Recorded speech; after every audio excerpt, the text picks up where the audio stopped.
Meurig a welodd benyw gyda apel a gyfer elusen I abredu anifeiliaid. Un diwrnod, roedd Meurig yn cerdded I lawr y stryd pan welodd benyw gyda apel a gyfer elusen I abredu anifeiliaid. Roedden nhw'n anifeiliaid brynion yn defnyddion oeddent yn wynebu aball yn yr afordir yn rhywglan trofannol. Ac fe oedd cynllun yr elusen i'w abredu nhw I rywle diogel yn y bryniau cyfagos. Eisoes fe dagrynfyddyd llawer o abar ac abwy ohonynt yn y cyfnod diweddar.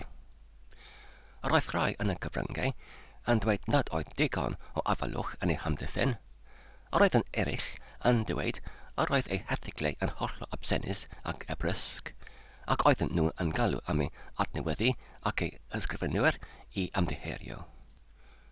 Roedden nhw yn honni yr oedd hyn yn ormod o abledd I absenu yn ebrysgol ac yn achosi abwth ac enllib oddi wrth y rhai oedd yn absoneri ac yn ymwybydus am ystafellfa ar y ddaiar.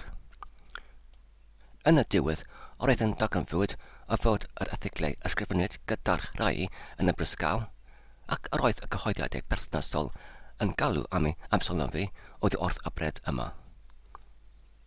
Wedyn derbynnodd y cyhoeddiadau eu absolfen oddi wrth yr elusen wedi cyhoeddi eu hamddiheuriadau yn eu cyhoeddiadau agraffiedig. Wedyn hyn, esboniodd y fenyw yr oeddent yr anifeiliaid cipwyd trwy'r abwyd hoffus, sef abwydyn o amrywaith o frithau a llyseien. Pan orffennodd y fenyw yn esbonio yr holl hanes yma yn acan hynaws, oll yn ysmwyth, sylwodd hi yr oedd hyn eisoes amser cynio, ac yr oedd ei bws yn agosau tuag at y bws safle.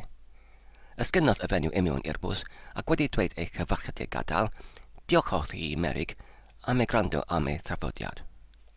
Dawodd y bws ac cerddodd Meurig yn ychydig tuag at ei gradrif. Ar y foment hynny, sylwedodd Meurig yr anghofiodd fe I dalu rhywbeth I mewn i'r elusen. Ond nawr, roedd y fenyw yn eisoes rhy bell ar y bws I lawr y stryd.